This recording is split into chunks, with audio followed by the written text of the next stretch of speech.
मित्रांनो, ह्या पोरीचं चांगलं ठरलेलं लग्न ह्या पोरानं कसं मोडलंय बघा. थांबा थांबा, हा माझा फ्रेंड. अरे अक्षय, माझं लग्न ठरलंय. काय सांगतेस? होय. अरे वा, हे माझे मिस्टर परवाच एंगेजमेंट झाली. लग्नाला या. हा, नक्की नक्की ना. खूप श्रीमंत आहेत ते. होय. अरे वा वा वा. तुला माहितीये, फ्लॅट आहे, गाडी, बंगला, सगळं काय आहे त्यांच्याकडे. नशिबानं नवरा भेटलाय मला. एक नवा, कॉंग्रॅच्युलेशन. Thank you thank you. अगं तुला सगळ्यात महत्वाची गोष्ट सांगायची म्हणजे आम्ही चड्डी मित्र आहे. हो. तुला आणि काय सांगायचं म्हणजे ह्या माणसाची गोष्ट तुला सांगतो. त्या माणसाला लहानपणापासून वळलेला आहे बघ.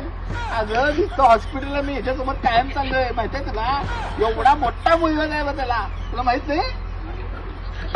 नको तुझं गाडी बंगला, मला काय मुलगा नाही. मला सांगितलं नाही, सगळं शेअरिंग ठेवायचं म्हणलं होतं आमच्यात. आणि हे गोष्टीला बोलत माझ्या